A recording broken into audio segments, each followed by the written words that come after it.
જી, ખાસ કરીને આજના દિવસે જો આપણને ગિફ્ટ નિફ્ટીથી જે સંકેતો મળી રહ્યા છે એ તો ઓવરઓલ એક નબળાશ છે, પરંતુ સૌથી પહેલાં અમેરિકાના બજારો પરથી વાત કરી લઈએ તો જો ગઈકાલે ત્યાં આગળ આપણને શરૂઆતી થોડીક તેજી આવી હતી, પરંતુ ત્યારબાદ બજારની અંદર ઘટાડો આવતો જોવા મળ્યો. ડાઉ જોન્સ, નાસ્ડેક, S&P 500 ત્રણની અંદર આપણને ખાસ કરીને ઘટાડા સાથે બંધ થતા દેખાયા. બીજા જે અન્ય ઇન્ડાઇસીસ પણ હતા એ પણ ત્યાં આગળ આપણને ઓલમોસ્ટ એક રેન્જ બાઉન્ડ કારોબાર કરતા દેખાયા હતા. અને ખાસ કરીને જે ડિસેમ્બરના CPIના આંકડા આવ્યા ત્યારબાદ જે તેજી હતી એ તેજી બજારે ખાસ કરીને ગુમાવી દીધી હતી. હવે ડાઉની અંદર ઘટાડો કેમ આવ્યો? કારણ કે ગઈકાલે આપણને બેન્કિંગ અને ફાઇનાન્શિયલ શેર્સની અંદર એક મોટી વેચવાલી આવતી જોવા મળી. આપણે ગઈકાલે પણ વાત કરી હતી, સોમવારે પણ વાત કરી હતી કે બહુ મોટા પરિણામો ખાસ કરીને આ અઠવાડિયામાં આવવાના છે અને એમાંથી JP મોર્ગનના પરિણામો સૌથી પહેલાં આવતા દેખાયા. અને આ પરિણામોની અંદર JP મોર્ગનની જે ઇન્વેસ્ટમેન્ટ બેન્કિંગની આવક છે અનુમાન કરતાં ખાસી એવી ઓછી રહેતી જોવા મળી, જેને લઈને JP મોર્ગનના સ્ટોકની અંદર એક મોટો ઘટાડો આવ્યો. લગભગ 4% જેટલો ઘટાડો આપણે ત્યાં આવતો જોવા મળ્યો. આ ઉપરાંત ગોલ્ડમેન સેક્સની અંદર પણ ગઈકાલે એક મોટા દબાણ સાથેનું જ કામકાજ આપણને ખાસ કરીને જોવા મળ્યું છે. હવે જે ટ્રમ્પે ગયા અઠવાડિયે ખાસ કરીને ક્રેડિટ કાર્ડ્સ માટેની વાત કરી હતી કે તેમના વ્યાજદરને મર્યાદિત કરવાના છે, એના લઈને ક્રેડિટ કાર્ડના જેટલી પણ કંપનીઓ છે એ બધામાં પણ એક મોટો ઘટાડો રહ્યો. વિઝાનો સ્ટોક ગઈકાલે 4.5% જેટલો ઘટ્યો. માસ્ટરકાર્ડમાં પણ ઓલમોસ્ટ 4%નો ઘટાડો આપણને ગઈકાલે જોવા મળ્યો. એટલે ખાસ કરીને આ બધા કારણોને લઈને પણ બજાર પર એક દબાણ બનતું જોવા મળ્યું. હવે મોંઘવારીના આંકડા આવ્યા. USનું CPI દર મંથ ઓન મંથ બેઝિસ પર ખાસ કરીને ફ્લેટ રેટ જોવા મળ્યો છે. સપ્ટેમ્બર મહિનામાં 0.3% પર હતો, ડિસેમ્બરમાં પણ 0.3 પર જ જોવા મળ્યો છે. હવે ખાસ અહીંયા જે આપણે ઓક્ટોબર નવેમ્બરના ડેટા મિસિંગ છે એ પહેલાં ક્લોઝડાઉનને કારણે ખાસ કરીને આપણને અહીંયાથી મિસિંગ જોવા મળી રહ્યા છે.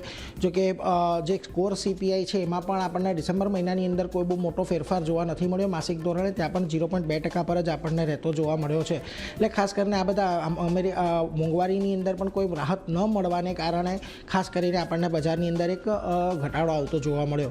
બીજી તરફ પોવેલ પર ફરી પાછું ટ્રમ્પનું નિવેદન આવ્યું. એમણે કહ્યું કે ફેડ ચેર પોવેલ પર ડોનાલ્ડ ટ્રમ્પનું એક ફરી પાછું નિવેદન આવ્યું. તેઓ તો વધારે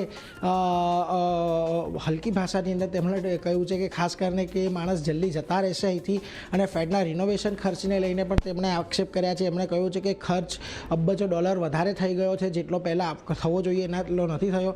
અને જેરોમ પોવેલ અસક્ષમ અને બેઈમાન છે એવું પણ ટ્રમ્પે ખાસ કરીને કહ્યું છે. એટલે હવે અહીંયાથી એક વાત તો નક્કી છે કે ફેડ ચેરમેન જ્યારે બદલાવાના છે ત્યારે જેરોમ પોવેલ અહીંયાથી ખાસ કરીને હટતા જોવા મળી શકે છે. જોકે હવે અહીંયાથી ચિંતા એ પણ છે કે ફેડની સ્વતંત્રતા આગળ જતાં કેવી રહેશે.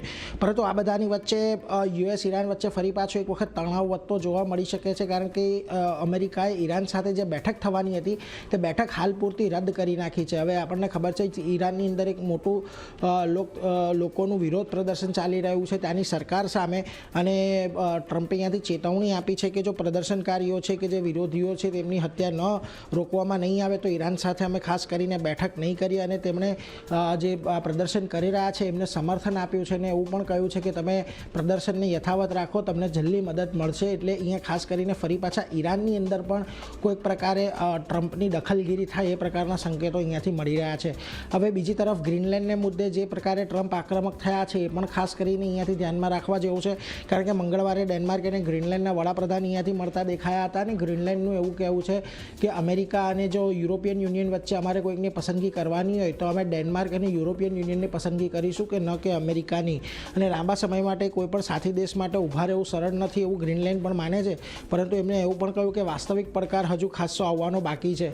હવે જો કે આજના દિવસે US, ગ્રીનલેન્ડ અને ડેનમાર્ક આ બધાના અધિકારીઓની એક બેઠક વ્હાઇટ હાઉસની અંદર મળવાની છે. એટલે ત્યાંથી શું નિરાકરણ આવે છે એના પર પણ એક નજર બનેલી રહેશે. એટલે આ બધા અપડેટ્સ છે જેના પર ખાસ કરીને નજર રાખવાની. હવે આ બધાની વચ્ચે આજના દિવસે તમે એશિયાના બજારો ઉપર આવો તો અહીંયા પણ કોઈ આજે વધારે પડતો આપણને ઉત્સાહ સાથેનો કામકાજ જોવા નથી મળી રહ્યું. ખાસ કરીને તમે જોશો નિક્કેઈની અંદર આજના દિવસે તમને એક સારી તેજી તો છે, પરંતુ જો કોરિયાના બજારો ઘટાડા તરફી કામ કરી રહ્યા છે. તાઇવાનની અંદર પણ 1% તેજી છે. શાંઘાઈ, હેંગસેંગ, સ્ટ્રેટ ટાઈમ્સ અહીંયા પણ તમને એક મ્યુટેડ કારોબાર છે ને ઇવન સ્ટ્રેટ ટાઈમ્સ લાલ નિશાનમાં છે. હવે આવો આપણા ખાસ કરીને ગિફ્ટ નિફ્ટીની ઉપર તો ગઈકાલે આપણે ખાસા એવા ઉતાર ચઢાવ બજારમાં જોયા, પરંતુ ફ્લેટ લેવલ પર આપણને 1% ઘટાડા સાથે આપણા બજારો બંધ થતા દેખાયા હતા. 25,790ના ફ્યુચર્સ બંધ થતા 25,747 ગિફ્ટ નિફ્ટી સંકેત આપી રહ્યું છે. એટલે કોઈ બહુ મોટી તેજીના આજના દિવસે સંકેત નથી. ગઈકાલે પણ એક્સપાયરી હતી, આજે પણ સેન્સેક્સની એક્સપાયરી છે. એટલે થોડાક વાઇલ્ડ મૂવ્સ આજે પણ આપણે એક્સપેક્ટ કરી શકીએ છીએ ચારની. જી નીરજ, આભાર આપનો.